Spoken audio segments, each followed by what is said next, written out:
మనం మౌనం ఉంటే ఎట్లా అవుతుంది? దేవుని స్తోత్రం. గుర్తుపెట్టుకోండి, ఎవరైనా నీ దగ్గరికి వచ్చి తన ఏదో తన బాధ నీకు చెప్పుకున్నాడు, ఓ సేవకుడుగా నాకు కానీ, ఓ బిలీవర్ గాని చెప్పుకున్నాడు. నువ్వు వాళ్ళ దగ్గర మౌనం అయితే వాళ్ళు ఎందుకు రావాలి అక్కడికి? నీ దగ్గరికి ఎందుకు రావాలి? నీతోనే ఎందుకు ఆ బాధ చెప్పుకోవాలి? వాళ్ళకి తగిన రీతిలో ఏం చేయాలో కనీసం దైవికంగా, ఆత్మీయంగా సలహా ఇచ్చాను మనం పంపించాలి కదా. మరి మౌనంగా ఉంటే ఎట్లా అవుద్ది?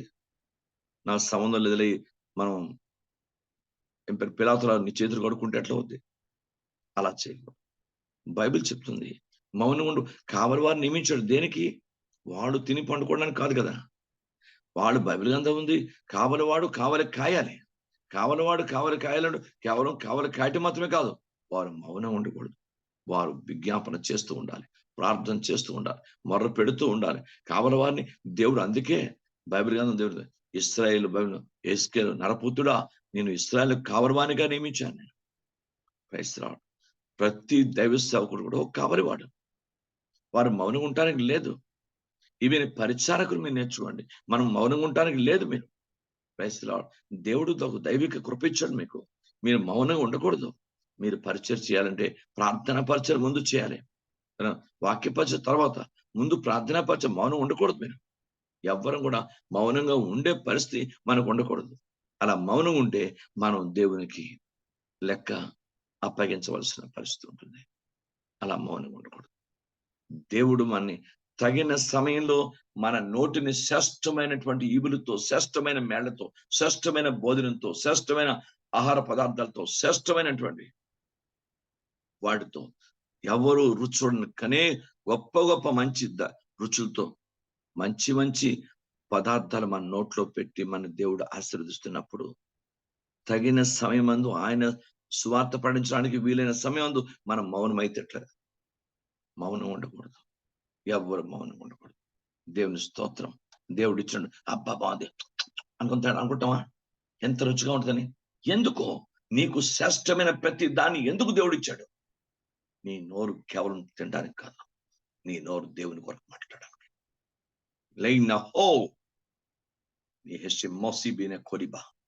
దేవుడు చేతులు ఇచ్చాడు, కాళ్ళు ఇచ్చాడు. ప్రతి శరీర అవయం కూడా ఒక పర్టికులర్ ఉద్దేశం దేవుడు సృష్టించాడు. దేవుని స్తోత్రం. జంతు మాదిరిగా మనం చేయలేదు దేవుడు. బైబిల్ గ్రంథం చెప్తుంది, ఆయన ఏ రూపంలో ఉన్నాడు ఆ రూపాన్ని మనం చేశాడు. ఆ రూపంలో, ఆయన రూపంలో వెళ్తున్నావు. నువ్వు బైబిల్ గ్రంథంలో ఇప్పుడు వెళ్తున్నావు అంటే ఆయన రూపంలో స్వార్థ పెడుతున్నాం. Praise the name of Jesus. ఆయన రూపంలో మనం స్వార్థ పెడుతున్నాం. ప్రైజ్ రాడు. దేవుడు డైరెక్ట్ గా రాడు, మనిషి రూపం రాడు. ఏ రూపం రాడు? సేవకుడు రూపంలోకి వెళ్తాడు, విశ్వాసం రూపంలోకి వెళ్తాడు. అక్కడ ఆ దైవత్వాన్ని చూపించగలిగిన దైవ స్థితి సంఘానికి, ప్రతి బ్రదర్కి, సిస్టర్కి, యవనస్తులకి అందరికి ఉండాలి. ప్రతి యవనస్తులు మీరు జ్ఞాపం చేసుకోండి, అక్కడ నువ్వు ఎవరి రూపం వెళ్తున్నావు? దేవుని ఒక పక్షి రూపం మాదిరి నువ్వు అక్కడ వెళ్ళట్లేదు. నువ్వు మానవ రూపంలో పెడుతున్నావు, ఆయన రూపంలో పెడుతున్నావు. ఆయన రూపాన్నే నువ్వు అక్కడ ప్రదర్శించాలి. ఆయన చిత్తాన్నే అక్కడ నువ్వు అక్కడ సమస్తం నెరవేర్చాలి.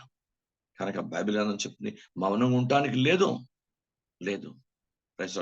దేవుడు మనకు అన్ని దైవికమైన పరిస్థితులు మనకిచ్చి, ఆశ్రయించి, మనని పోషించి, ప్రేమించి అన్ని విధాలు మనం చూస్తున్నాడు. అంటే తగిన సమయమందు నువ్వు ఆయన కొరకు వాడపడతావని, తగిన సమయమందు నువ్వు నోరు తెరిచి ఆయన గురించి మాట్లాడతావని. Praise the name of Jesus. Bible కావలి వారు మౌనంగా ఉండటానికి లేదంట. ఎందుకంటే ప్రార్థన చేయాలి. ప్రభా సహాయం చేయండి ఆయన, ప్రార్థన చేయాలి. ఆ ప్రార్థనాత్మను, ప్రార్థన శక్తిని, ప్రార్థన అభిషేకాన్ని నాయన అలాంటి కావలి వారిగా సంఘంలో అనేక మంది లేవనెత్తున్నాయన.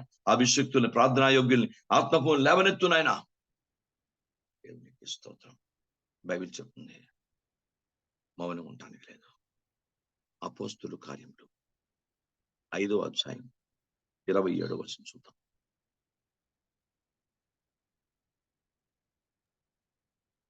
వారిని తీసుకుని వచ్చి సభలో నిలవబెట్టగా ప్రధాన యాజకుడు వారిని చూచి, మీరు నా నామం బట్టి బోధింపకూడదని మేము మీకు ఖండితంగా ఆజ్ఞాపించలేదా?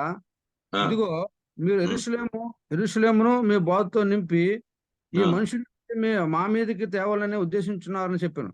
చూసారండి, వాళ్ళకి ఖండితంగా ఆజ్ఞాపించారు అపోస్తులకి, మీరు ఇక్కడ యేసు నామాన్ని ప్రకటించకూడదు. కానీ వాళ్ళు తండ్రి కుమార పరిశుద్ధాత్మ దేవుని పరిపూర్ణ బోధ, క్రీస్తు బోధ పూర్తిగా నింపేశారు యెరూషలేం అంతా. ఇప్పుడు మనం ప్రాంతాలకు మనం తీసుకెళ్తున్నా అంటే దైవికమైన బోధ, ఆ దైవ వాక్యాన్ని బోధని నింపేయాల అడవి ప్రాంతంలో. మనం అందుకే దేవుడు మనం తీసుకెళ్తున్నాడు. దేవుని స్తోత్రం. లేఖనాలు చెప్తున్నాయి, ఒక పర్పస్ దేవుడికి ఉంది. ఆ పర్పస్ తో దేవుడు మనం సృష్టించాడు, మనం ఏర్పరచుకున్నాడు, మన ఆశ్రయించాడు, మనకు ఆరోగ్యం ఇచ్చాడు, మనకు క్షేమం ఇచ్చాడు, మనకున్న పరిస్థితుల నుంచి మనం విడిపించి మనం బాగు చేస్తున్నాడు. దేనికంటే నీ మీద, మన మీద, లేక మనందరి మీద ఉద్దేశం ఉంది ఆయనకి. నువ్వు మౌనం ఉండకూడదు. Praise the Lord. వాళ్ళు అంత కొట్టినా, దెబ్బలు కొట్టినా, భయంకర కొట్టినా, అయినా దేవుని బాధతో, దైవిక తండ్రి కుమార పరిశుద్ధాత్మ బాధతో యెరూషలేము నింపేశారట. దేవుని స్తోత్రం. మీకు ఖండితంగా ఆజ్ఞాపించలేదా? మీరు అయినను యెరూషలేమును మీరు మీ బాధతో నింపేస్తారు మొత్తం అంతా. దేవుని వాక్యం, దేవునికి స్తోత్రం కలుగును గాక. Praise the name of Jesus. వారు బైబిల్ బాకాలో లేఖ ఉంది, దేవుని మందిరమందు నివసించు వారు ధన్యులు అంటాడు. 84 కీర్తన ఎక్కడ ఉంటుందో ఏమంటాడు అక్కడ చెప్తాడు, వారు బాకాలయలో బడి వెళుతున్నప్పుడు అంట దాన్ని జలమయంగా చేస్తారట. Praise the Lord. అంటే వాళ్ళు ఆరాధన, వాళ్ళ ప్రార్థన, వాళ్ళ శక్తి అయిన ఆ దైవ సన్నిధి జలమయంగా, దేవుని ఆత్మ జలంతో సాదృశ్యంగా ఉంది, వాక్యము జలంతో, నీటితో సాదృశ్యం ఉంది. నింపేశారంటే లోయను. దేవునికి స్తోత్రం. Praise the Lord. మీరు బైబిల్ గ్రంథాన్ని పరిశీలించండి. బెరాకా లోయకి ఆ లోయ ఎందుకు, బెరాకా లోయని పేరు పెట్టి స్తుతి లోయ అంటారండి. బెరాకా అంటే స్తుతి. ఎందుకు పెట్టాడు అక్కడ? అక్కడ దేవుడు వీళ్ళు చేసిన స్తుతి యాగానికి, ఎవరు? యెరూషలేం కాపురస్తులు, యూదా వాడు చేసిన స్తుతి కార్యానికి యెహోషాపాతు 3 రకాల సైన్యాన్ని, అయినా వీళ్ళ చేతి మట్టి అంటకుండా, వీళ్ళ చేతి కనీసం పనిముట్టు పట్టుకోకుండా, యుద్ధ వాయుధం పట్టుకోకుండా దేవుడు మన్యువాసులను పెట్టి ఆ 3 రకాల సైన్యాన్ని హతమార్చినప్పుడు వాడు బెరాకలోయలో దేవుని స్తుతితో నింపేస్తారు మొత్తం. అందుకే ఆ లోయకి బెరాకా లోయ అంటారు, స్తుతి లోయ అని అర్థం. అయ్యా, మనం ఎక్కడికి వెళ్ళినా దైవ వాక్యాన్ని, దైవ సువార్తని, ప్రేమని, పరిశుద్ధాత్మ కార్యాన్ని, దైవ సన్నిధిని, దైవ శక్తిని, దైవ వెలుగును నింపేయాలా. మనం నింపడానికి వెళ్తున్నాం. దేవుని స్తోత్రం కలుగుగాక. నింపడానికి మనం వెళ్తున్నాం. అయినా ఎక్కడికి వెళ్తే అక్కడ దైవ సన్నిధిని నింపాలి. వెళ్ళి అక్కడ ఇక్కడ అంతా దైవ సన్నిధి డ్రైగా ఉంటుంది. అక్కడ చాలా కొన్నిసార్లు ప్రాంతాలు, వారి మనసులు, వారి జీవితాలు, వారి హృదయాలు డ్రైగా ఉంటాయి. మనం నింపడానికి వెళ్తున్నాం. క్రైస్తవం నింపడానికి వెళ్తున్నాం. ఎలాగైతే యోహాను సువార్తలో దేవుని వాక్యంని రాతి మానాల నిండా నీళ్లు నింపుడని ఎలాగైతే అంచున మట్టుకు వాళ్ళు నింపారో, యేసు ప్రభువు యొక్క మాటను బట్టి మనం కూడా లేఖనం చెప్తుంది, దైవికంగా దేవుని వాక్యాన్ని, దేవుని సువార్తని, దేవుని యొక్క దైవికమైనటువంటి మాటల్ని, దైవిక విషయాల్ని మనం నింపడానికే పెడుతున్నాం. మౌనంగా ఉండడానికి కాదు. దేవుని స్తోత్రం. మనం నింపాలి. Praise God. బైబిల్ గ్రంథం జీవితంలో బతికినంత కాలం కూడా ఒక దైవిక స్థితిని ఏర్పరచుకోండి. Praise lord. తండ్రి, నేను ఎక్కడికి వెళ్ళినా, ఎవరిలోనూ సరే ఆ డ్రైనెస్ ని తీసిపెట్టి వారిని నింపాలి. వారి హృదయాల్లో దైవవాక్యాన్ని నింపాలి. వారి హృదయాల్లో దేవుని సన్నిధిని, ప్రేమని, ఆ దైవిక ఆలోచన నింపాలి. Praise Lord. అలాంటి కృప అనుగ్రహించమని మనం చేయవలసిన బద్దులై ఉందాం. ప్రభువా, అలా కృప అనుగ్రహించండి ఆయన. Praise Lord. వారు బాకాలయలో పడితే దాన్ని జలమయం చేస్తారట. Praise Lord. అలాగే దేవుని వాక్యం చెప్తుంది, వీళ్ళు బాధతో నింపేశారు అపోస్తలులు. యెరూషలేం అంతా దేవుని బాధతో నింపేశారు. అది కావాలి. ఎందుకంటే ఎక్కడెక్కడ చూసిన కల్మషమైన బోధలు, భయంకరమైన పరిస్థితిలో ఉన్న ప్రపంచం కనుక మనం దైవిక సత్యంతో, దైవిక బాధతో వెళ్ళి నింపాలగడ. దేవుని స్తోత్రం. అది దేవుడు మనకిచ్చిన దైవిక బాధ్యత, మన డ్యూటీ, మన కర్తవ్యం. అది దేవునికి స్తోత్రం కలుగును గాక. ఇర్మియా గ్రంథము 20వ అధ్యాయం 9వ వచనం చూడండి.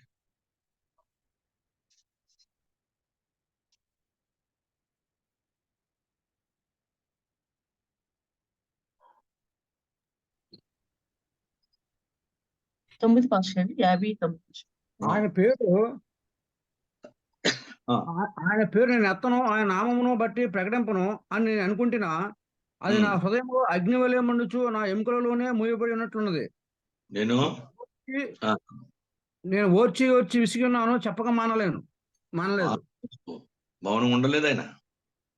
మనం ఉండలేదు. Praise the Lord. నేను చెప్పక మానలేదు.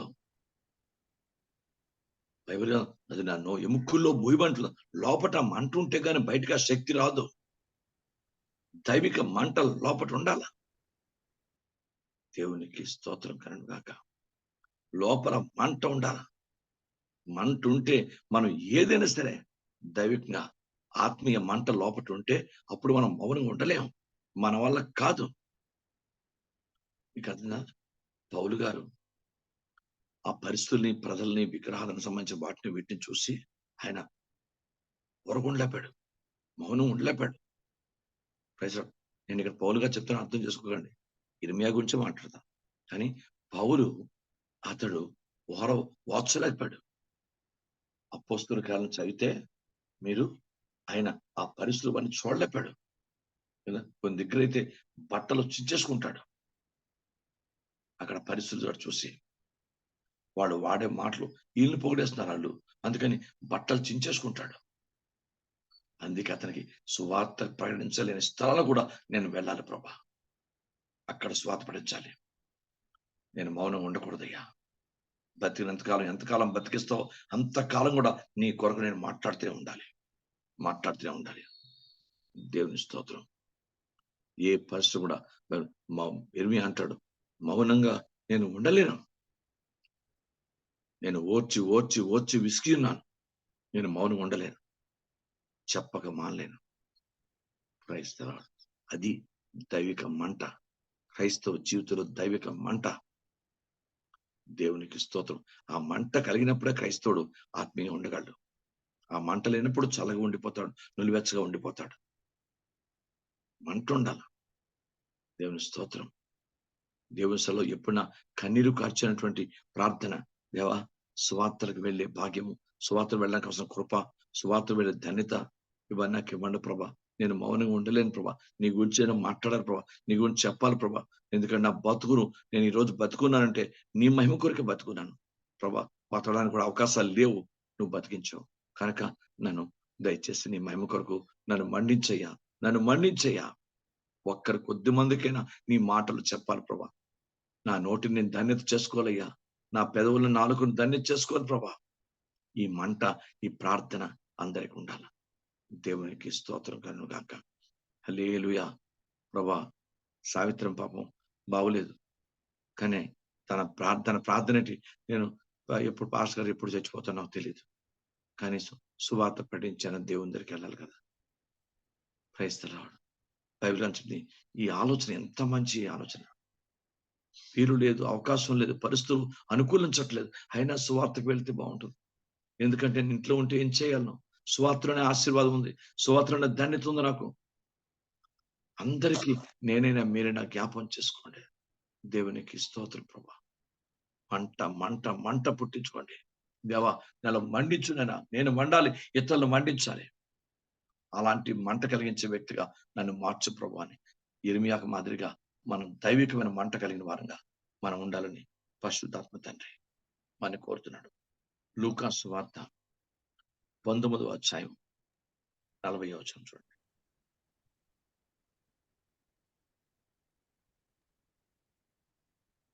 ఆయన వారిని చూచి, ఉమ్, వీరు ఊరకుని నీడల ఈ రాళ్ళు కేకలు వేయనని మీతో చెప్పుచున్నాను. praise God. వీళ్ళు ఊరుకుంటే రాళ్ళు కేకలు వేస్తాయి. ఒకసారి మనం అందరం ఆలోచిద్దాం.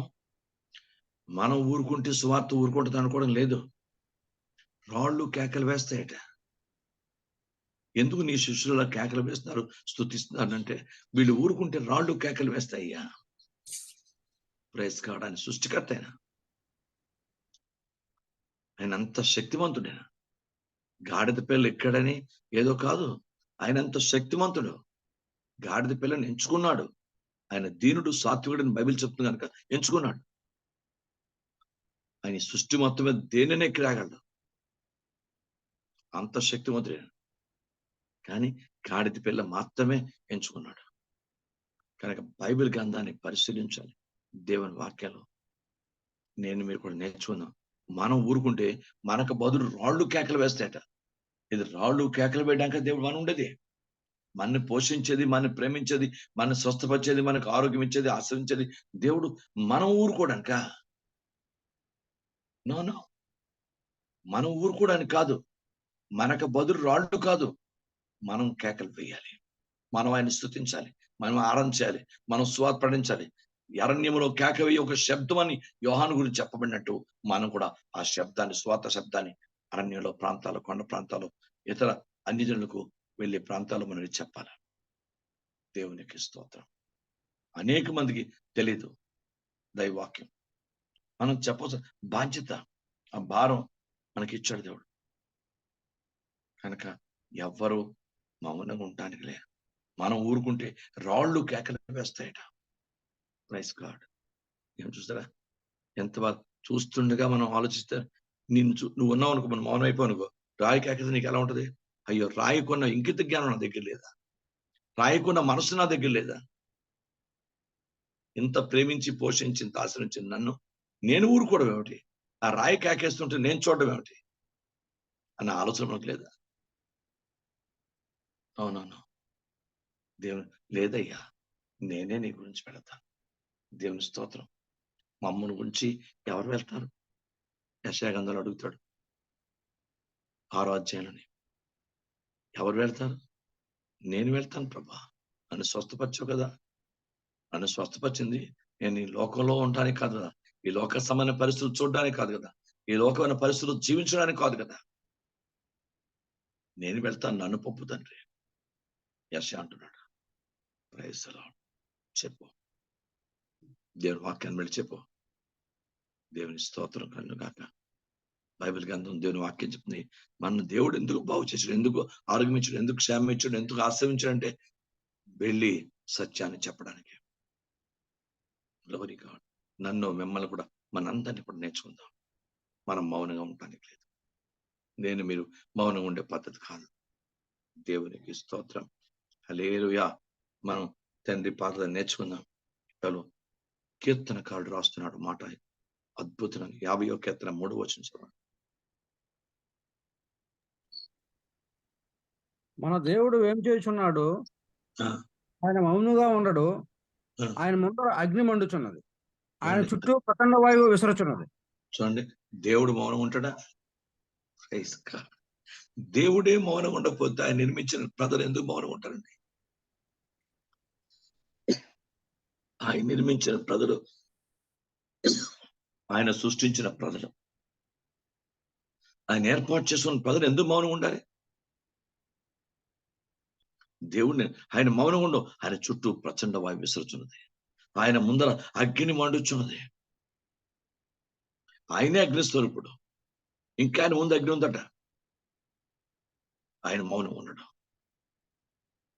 బైబిల్ గ్రంథంలో దేవునికి వాక్యం చెప్తుంది, లేఖనం చెప్తుంది, మీరు విశ్రమించ దేవుని విశ్రమింప చేయొద్దు, మీరు మౌనం ఉండొద్దు, ఆయన మౌనం ఉండవద్దు. ఇంకో దగ్గర రాస్తారు కీర్తనకారుడు, యెషయా గ్రంథం ఎక్కడి నుంచి చదివాను, మీరు ఆయన విశ్రమింపనీయకుడే, అంతగా మీరు ఆయన పనిలో నిమ్మకం అవ్వండి. Praise the Lord. దేవుని పాదాల దగ్గర నాకు మీకు కూడా ఆయన మౌనంగా ఉండడం. దేవుడు ఆయన చుట్టూ ప్రచండ వాయువు విసరుచున్నది, ఆయన మౌనం ఉండడం. దేవుడు ఎప్పుడు మౌనం ఉండేవాడు కాదు. హల్లెలూయా. చూస్తుంటున్నాడు అలాగా. ప్రజలు చూస్తుంటున్నాడు, ప్రజల క్రియల్ని, మనస్తత్వాన్ని, జీవితాల్ని, పరిస్థితుల్ని. ఆయన ప్రతికూల పరిస్థితుల్లో కూడా, బలహీన పరిస్థితుల్లో కూడా పౌలు గారు శీలను చూశాడు దేవుడు అక్కడ జైల్లోని. ప్రతికూల పరిస్థితుల్లో అక్కడ పరిస్థితులు అనుకూలించు, అక్కడ మొత్తం ఒళ్ళంతా దెబ్బల భయం, చాలా దెబ్బలు కొట్టారు. ఆవిడ జైల్లోని పెట్టారు. వాడు పాపం చేయలేదు, ఒక సోదిగతే లో ఉన్న దెయ్యాన్ని వీళ్ళు వెళ్ళగొట్టారని ఎవరైతే సోదిగ ద్వారా లాభం పొందుకున్న వాడు రిపోర్ట్ చేస్తే వాళ్ళ కక్ష కొద్దీ వీళ్ళిద్దరిని జైలు పెట్టారు. జైలు పునాదుల్ని అదిరించాడు దేవుడు. జైలు గడియలు ఓడదీశాడు దేవుడు. ప్రతికూల పరిస్థితుల్లో, అనుకూలం కాదు పరిస్థితులు, కానీ ప్రతికూల పరిస్థితుల్లో దెబ్బలతోనే కీర్తన పాడుతున్నారు, దెబ్బలతోనే దేవుని స్తోత్రిస్తున్నారు, దెబ్బలతోనే ప్రభువుని ఆరాధన చేస్తున్నారు వాడు స్తుతించి. పౌలు శీలల సమర్పణ, పౌలు శీలల దైవభక్తిని, పౌలు శీలల యొక్క దైవిక స్థితిని చూశాడు, కమిట్మెంట్ చూశాడు, వాళ్ళ డెడికేషన్, సమర్పణ జీవితం చూశాడు. అంత దెబ్బలతో స్వయంగా ప్రభు పరలోకం చూస్తున్నాడు వాళ్ళని. అంత దెబ్బలతో వాళ్ళు ఉంటే వాళ్ళు ప్రభువుని స్తుతిస్తున్నారట. మీకు అర్థమైందా? ప్రభువుని కీర్తిస్తున్నారట. అందుకే వారు స్తుతిస్తుండగా ప్రతికూల పరిస్థితుల్లో ప్రభువుని ఆరాధన చేస్తే వాళ్ళ ఆరాధన ప్రభు పాదాలు తాకింది. అక్కడి నుంచి డైరెక్ట్ వచ్చింది భూకంపం. ఒక్క జైల్లోనికే భూకంపం వచ్చింది. గడగడలాడిపోయాడు జైలు సూపరింట్ అధికారి. జైలు వాళ్ళు అందరూ జైలు ఎక్కడెక్కడ చాలా చెదిరైపోతున్నారు, భయపడిపోతున్నాడు జైలు. ఒకవేళ వీళ్ళు కాని గుమ్మం దాటితే, జైలు దాటిపోయి బయట పోతే అతన్ని కంపల్సరీ గుర్తి ఇస్తారు. ఎందుకంటే ఆయన్ని వాళ్ళని చూడటానికే, పౌలుశీలను చూడటానికే ప్రత్యేకమైన అధికారం ఇచ్చారు అతనికి. కానీ అయ్యా నువ్వు చంపుకోవద్దు, మేము ఇక్కడే ఉన్నాం, ఎవ్వరూ వెళ్ళలేదు, అందరు ఇక్కడే ఉన్నారు, నువ్వు కంగారు. అప్పుడు దీపం తీసుకొచ్చి చూస్తాడు ఆయన. ఆ చీకటిలో, చిట్ట చీకటి, లైట్లు లేవు, ఏమి లేవు, భయంకర ఘనాంధకారం. ఆయన మొత్తం అందరూ వెళ్ళిపోయారు, ఇంకా నేను చచ్చిపోరు తప్ప వేరే మార్గం లేదనుకుని కత్తితో చంపుకోబోతాడు. ఆ తర్వాత పౌలు గారు చెప్పిన తర్వాత ఆ చేతిలోని లాంతర్ పట్టుకొని, ఆ దీపం పట్టుకొని, ఆ దీపం వెలిగించి తీసుకొస్తాడు. వాళ్ళని చూశాడు. వాడు ఒళ్ళంతా దెబ్బలే, భయంకర రక్తశక్తి దేహంతో ఉన్నారు. వాళ్ళు స్తుతిస్తున్నారు. అప్పుడు ఎవరు ఎప్పుడు ఊహించని మాట ఆయన నోటంట రప్పించాడు దేవుడు. ఎవ్వరు ఊహించలేదు. అయినా మీ దెబ్బలు ఇంత దెబ్బలతో ఎలా అని అనడలేదు. మీ గాయాలను పెడుతున్నాయా అని అడగలేదు. ఏమనలేదు. ఒకటి అడిగాడు, అయ్యలారా రక్షణ పొందాలంటే నేను చేయాలి అంటే, రక్షింపబడిన మీరు అంత పవర్ లో కలిగి ఉన్నారని ఆయన అర్థమైంది. మీలో ఉన్న రక్షణ ఇంత అద్భుతమైన కార్యం చేస్తుందని నాకు అర్థమైపోయింది.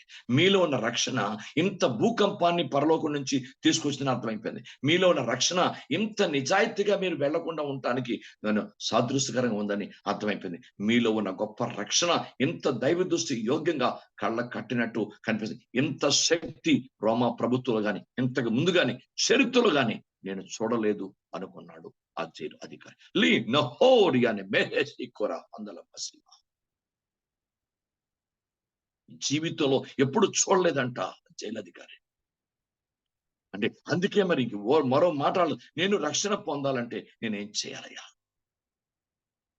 ఆ లోపల ఉడికిపోతున్న గుండె, ఉదయం ఉడికిపోతున్న మనసు. ఏంటి ఇంత దెబ్బలు తిని దేవుణ్ణి స్తుతించడం, ఇంత సమయం, ఇంత పరిస్థితులు అనుకూలించిన జైలు విడిచి పారిపోకుండా ఉండడం. ఈ నిజాయితీ, ఈ నీతి, ఈ దైవభక్తి, ఈ శక్తి అంతా రక్షణ వల్ల కలిగింది. ఒక్క రక్షణ మనిషిని అంత అద్భుతంగా నడిపించారు. లీ మహోని అనే సహోరియా. ఒక్క రక్షణకి ఇంత పవర్ ఉందా? భూకంపాన్ని తీసుకొచ్చే శక్తి రక్షణ. ఎస్,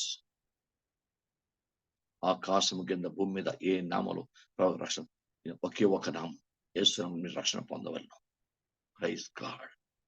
ఆ గొప్ప రక్షణ నేను ఎంత ఉన్నత స్థాయికి నువ్వు కల్లో కూడా ఊహించిన అద్భుత రాజ్యానికి తీసుకెళ్లేది రక్షణే. యేసు రక్తంలో కడగబడిన యేసు ప్రభువును సొంత ప్రభువుగా అంగీకరించే హృదయంలో స్వీకరించిన గొప్ప రక్షణ భాగ్యము. అది ఎంత శక్తివంతమైన కార్యం. మానవుడు మట్టి లాంటి వాడు, సరిగ్గా సంబంధి, రక్తమాంసాలు గలవాడిని, అంత ఉన్నతమైన వ్యక్తిని ఆత్మీయంగా మార్చి, పవిత్రమైన వ్యక్తిగా మార్చి అతని ఉన్నత రాజ్యానికి చేర్చింది. దేవుని రాజ్యం ఎవరు ప్రపంచంలో సాధారణంగా వెళ్ళలేదు. అంత గొప్ప రాజ్యానికి ఒక్క రక్షణ తీసుకువెళ్తుంది. అంత పవర్ రక్షణ. అంటే నేను కూడా రక్షణ పొందాలంటే నేను ఏం చేయాలి? నేను రక్షణ పొందాలంటే ఏం చేయాలి? ఇలారా వాళ్ళ దగ్గర ఏమి వాళ్ళ బలవంతులను చూడలే, వాళ్ళ గాయాలు చూడలే, ఏం చూడలే. ఇంత రక్షణకి ఇంత పవర్ ఉందా? భూమి మీదకి భూకంపాన్ని తెచ్చే శక్తి రక్షణకు ఉందా? అప్పుడు అర్థమైంది. వెంటనే నువ్వు ప్రభు యేసు విశ్వాసం ఉంచుకో, దేవుడు నీ ఇంటి వాళ్ళు రక్షణ పొందారు. దేవునికి స్తోత్రం. హల్లెలూయా. వెంటనే వాళ్ళ బొండాలు తీసాడు, వాళ్ళ గొలుసులు తీసాడు, ఇంటికి తీసుకెళ్ళిపోయాడు. Praise lord. జైలు అధికారులు ప్రపంచాన్ని భయపడలే, ఆ ప్రభుత్వాన్ని వాళ్ళు మహితుద్యోగం తీస్తారు అనుకున్నాడు. తీసుకెళ్ళిపోయాడు. వాళ్ళ గాయాలు కట్టాడు. అక్కడ వారికి వాక్యం చెప్పారు పౌలు, శీల. అంతే, వాళ్ళందరూ బాప్తిస్మం పొందేశారు. బైబిల్ చెప్తుంది, ఇంతవరకు ఊహించని గొప్ప దైవిక ఆనందం జైలధికారి కళలో, జైలధికారి నోట్లో, జైలధికారి హృదయంలో, జైలధికారి క్రియల్లో చూశాడు భక్తుడు పౌలు శీల. వాళ్ళ జీవితంలో ఎప్పుడు ఊహించాలి అలాంటి ఆనందాన్ని పట్టుకొని వాళ్ళు అందరితో పాటు ఆనందిస్తున్నట్టు, కుటుంబంతో పాటు. ఎందుకంటే రక్షణ ఆనందం వేరు. సృష్టిలో కోట్లున్న రక్షణ ఆనందం వేరు. రక్షణకి ఏది సాటి రాదు. ప్రపంచంలో ఏ ధనము, ఏ డబ్బులు, ఆస్తులు, అంతస్తులు, వెండి బంగారం ఏవి కూడా రక్షణ సాటి రావు. రక్షణకి ఒక తక్కిడిలో రక్షణ పెడితే మొత్తం ప్రపంచం అంతా ధనమంతా ఓ దగ్గర పెట్టిన ఆ ధనం రక్షణతో తోగలేదు. రక్షణకు అంత పవర్ ఉంది. అందుకే ఎన్నో దగ్గర మీరు రక్షణ పొందండి, మీరు రక్షణ పొందండి, మీరు రక్షణ పొందండి. దైవభక్తులు, సేవకుల ద్వారా దేవుడు ప్రకటింప చేస్తున్న కారణం అది. అయ్యా మీ దగ్గర డబ్బు ఉండొచ్చు, కాదని లేదు. మీ దగ్గర వెండి బంగారం ఉండొచ్చు, కాదని లేదు. మీరు మంచి మంచి ఉన్నతమైన స్థితిలో ఉండొచ్చు, కాదని లేదు. మీ దగ్గర ఏమీ లేకపోవచ్చు, పర్లేదు, కాలేదు. కానీ మీరు రక్షణ పొందండి. గొప్ప రక్షణ మీరు ఊహించిన స్థలానికి మిమ్మల్ని తీసుకెళ్ళిపోతుంది. మిమ్మల్ని ఊహించండి గొప్ప అద్భుత స్థలానికి. అది పరలోకం. 12 పునాదులు, 12 ప్రాకారాలు, ముత్యములతో చేయబడిన గుమ్మాల దగ్గరికి మీరు వెళ్తారు. లోపల అంత బంగారు వీధుల్లోనికి మీరు వెళ్తారు. మీ ఆత్మ అంత గొప్ప దేవుని రాజ్యాన్ని ప్రవేశించాలంటే ఒకే ఒక్క అద్భుతమైనటువంటి రీజన్, ఒక కారణం, ఒక అద్భుతమైనటువంటి పరిస్థితి అంటే రక్షణ. నువ్వు యేసు రక్తంలో కడగబడి తండ్రి కుమార పక్షంలో బాప్తిస్మం పొందుకొని యేసు ప్రభువు సొంత రక్షణ చేర్చుకునే దైవిక స్థితి ఉంటే చాలు. నువ్వు కోటీశ్వరుడైన పేదవాడైనా నీ ఆత్మ రక్షణ పవిత్ర పొందుకుంటే చాలు. రక్షణ పొందుకుంటే చాలు. నువ్వు దేవుని దగ్గర ఎవరు ఊహించిన స్థలానికి, చంద్రమండలానికి వెళ్ళవరకేని మన తాలూకా శక్తి ఉంది. దాటి వెళ్ళాం. కానీ అంతకు మించి కొన్ని వేల కోట్ల మైళ్ళు దూరంలో ఉన్న నిత్య రాజ్యానికి చేర్చే శక్తి రక్షణకు దేవుడు ఇచ్చాడు. 3 అక్షరాలు కానీ గొప్ప అద్భుతమైన కార్యం అది. జైలు అధికారి మతిపోయింది. నేను రక్షణ పొందుకు ఏం చేయాలి? ఇంత నిజాయితీ, ఇంత నీతి, ఇంత దైవస్థితి, ఇంత మీ రక్షణే కదా భూమి మీదకి భూకంపం ఇచ్చింది. దేవునికి స్తోత్రం. కనుక మౌనంగా ఉంటే పౌలు శీల శుభ్రం దెబ్బలు కొట్టారు కదా. మౌనంగా ఉండి అమ్మ, అబ్బో, ఏటి బాధ, ఏటి నాయన, ఎవరికి లేని బాధ మాకేటి అనుకున్నారా? అంత బాధలో కూడా వారు కీర్తన పాడుతూ ప్రభును స్తుతించుట కారణం చేత పరలోకం నుంచి భూకంపం దిగిపోయిందయ్యా. దిగిపోయింది. భూమిని కదిలించాడు దేవుడు. వారి స్థుతిలో ఉన్న శక్తి భూమిని కదిలించేసింది. వారి పాటలో ఉన్న శక్తి. దేవునికి స్తోత్రం కలుగుగా. అదండి రక్షణార్థం, రక్షణ కార్యమండి అది. ఒక వ్యక్తి రక్షణ పొందుకుంటే వాని ద్వారా జరిగే అద్భుతం అది అలాంటిది. బైబిల్లో మనకు కూడా సాదృశ్యంగా చూపించాడు. చూడు, పౌలు శీల మాదిరిగా మీరు రక్షణ పొంది మీరు అంత బాధలో ప్రతికూల పరిస్థితుల్లో మీరు మౌనంగా ఉండకుండా మీరు దేవుని యొక్క వాక్యానుసారంగా స్తుతించిన, ఆరాధించిన, వాక్యం చెప్పిన, స్వార్ చేసిన దాని అద్భుత కార్యాలు ఎంత అద్భుతంగా జరుగుతాయి. దేవుని స్తోత్రం, స్తోత్రం, స్తోత్రం. మనందరికీ తెలుసు, చాలా మంది అనుభవం పొందుకున్నారు దాంట్లో. మనం ఒక ప్రాంతానికి వెళ్ళి స్వార్ చేసి అట్నుంచి చాలా ఎత్తైన ప్రాంతం వెళ్ళి అట్నుంచి అది కంప్లీట్ మట్టి, రాళ్ళు, కంకర, అలాంటి రాళ్ళు ఆ వర్షంలో మనం వస్తున్నప్పుడు 4 బళ్ళు కూడా కనీసం చిన్న అదుపు తప్పితే ఒక్కరు మిగలరు. ప్రజలకు రక్షణ ప్రకటించి వచ్చిన దైవ జనాన్ని చుట్టూ అగ్ని కంచి వేశాడు. దేవతలను కవరించాడు. డ్రైవర్లు పాదాల దగ్గర దక్కన అక్కడ శక్తి ఉంచాడు. అక్కడ డ్రైవ్ చేస్తున్న డ్రైవర్లు కాదు, దైవ శక్తి అక్కడ నడిపిస్తుంది. అక్కడ క్షేమంగా, అందరూ క్షేమంగా కిందకి దిగడానికి కారణమైంది. కారణం అక్కడ ప్రజలు రక్షణ ప్రకటించాం. మనం ఎవరికి చెప్పలేదు. Only God salvation. దేవుని రక్షణ ఎలా ఉంటుందో వాళ్ళు మనం చెప్పొచ్చాం. దేవుని బిడ్డ, అందుకే మౌనం ఉండకూడదు. మౌనం ఉండకూడదు. నీ గురించి నేను ఎలా మౌనం అవుతానయ్యా? నేను బతుకున్నానంటే నీ గురించి కదయ్యా. అంతకు మించి ఆలోచించాం. ఈ కృతజ్ఞత క్రైస్తవ కుటుంబాల్లో ధ్వనికిసలాడాలి, ఎండి ఉండాలి. యేసు రక్తంలో కడబడిన ప్రతి దేవుని బిడ్డలో ఆ దైవ కృతజ్ఞత, నేను బతుకున్నానంటే నీ కృపను బట్టే కదయ్యా. మరి ఈ దేహాన్ని, ఈ శరీరాన్ని, ఈ జీవితాన్ని నీ కొరకు కాకుండా నేను వేరొకరి కొరకు ఎందుకు దాన్ని అనవసరంగా వేయపరచాలి? అయ్యా నీకు వందనాలయ్యా. ప్రార్థన చేసుకున్నా. మౌనం ఉండకూడదు. నువ్వు మౌనం ఉండకూడదు. నేను మౌనం ఉండకూడదు. మౌనంగా ఉండటానికి మన దేవుడు పిలవలేదు. రక్షణ పాత్ర, రక్షణ స్థుతి, రక్షణ గురించి చెప్పడానికి, యేసయ్య సువార్తను ప్రకటించడానికి, ఆయన సత్యాన్ని ప్రకటించడానికి దేవుడు మౌనం ఉండడు. ఆయన మౌనం ఉండలేదు. ఆయన ముందర ప్రచండ వాయువు విసరుచున్నది, అగ్ని మండుచున్నది. ఆయన ఎదుట ముందర అగ్ని మండుచున్నది. ఆయన కూడా మౌనం ఉండడు. బైబిల్ చెప్తుంది మౌనం ఉండడు.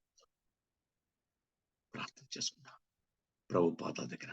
తండ్రి, నీకు వందనాలయ్యా, నీకు వందనాలు. ఎవ్వరు బలహీనైనా నీ ప్రార్థన అంటారు కానీ నా బలహీనతలు నన్ను మౌనంగా ఉంచకూడదయ్యా. నీ పాదాలు పట్టుకుంటా.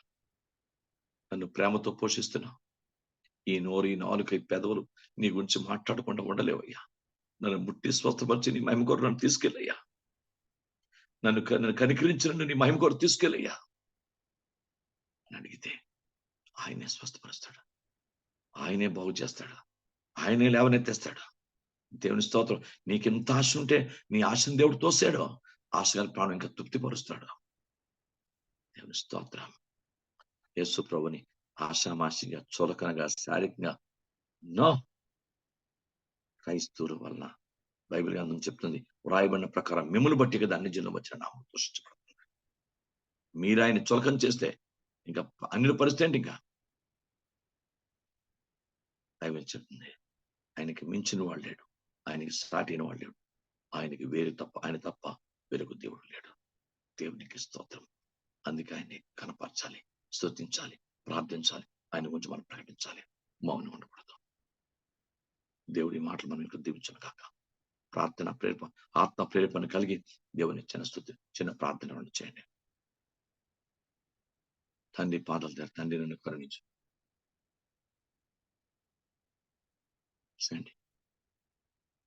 ప్రభు చిత్తమైతే 7:5-7:8 కనుక ఒక ప్రతిరోజు సృష్టి చేయండి. ప్రేరేపించబడండి. నేను మౌనం ఉండకూడదయ్యా. నీకు దీని తెలివితేటలో, పెద్ద డిగ్రీలో, లేకపోతే ఇదో అవసరం లేదు. నీకు ఆసక్తి ఉంటే, ఆరాటం, ఆ మంట ఉంటే చాలు. నీ నోట్లో మాటలు పెట్టేస్తాడు దేవుడు. మాట్లాడుతూ నేనే మాట్లాడని అనిపిస్తుంది నీకు, అంతగా మాట్లాడిస్తాడు దేవుడు. ఎస్. ఓ బ్రదర్, ఓ సిస్టర్, చిన్న ప్రార్థన చేయండి. పరిశుద్ధుల నా ప్రియ పరలోక తండ్రి, మీ పాదాలకు వందనాలు నాయన. జీవముల తండ్రి, దేవాధిపతి, సృష్టికర్తైన తండ్రి, యెహోవా దేవా, మీ పాదాలకు వందనాలు నాయన. అయా, మీ ప్రియకుమారుడు, మా రక్షకుడు, మా కాపరి, మా ప్రభు, మా రాజు అనే యేసుక్రీస్తునామములో ప్రార్థన చేస్తున్నాను తండ్రి. దేవా, రాత్రంతే మమ్మల్ని కాచి కాపాడి సజీవులు లెక్కలించి మరొక రోజు భూమి మీద జీవించడానికి మీరు ఇచ్చిన ఊపిరిని బట్టి, కనికరం బట్టి, కృపను బట్టి వందనాలు చేసుకుంటూ ప్రభువా, అయా, ఇంతవరకు బిడ్డలు చేసిన ప్రార్థన ఆలకించారు ప్రభా. ఆరాధన మహిమతున్నారు. సేవకుల వారితో మాట్లాడి మన ఉద్యోగపరిచిన విధానం బట్టి ఉన్నారు ప్రభా. అయా యెరూషలేము గురించి ప్రభా, కావలి వారు నియమించున్నాను, వారు రేనా పగలైనా మౌనంగా ఉండరని చెప్పేసి అయా యెరూషలేము గురించి మాకు చెప్పినారు. అవును ప్రభా. అయా, మరి సంఘం గురించి కూడా ప్రభా మరి మాకు ఉదాహరించున్నారు.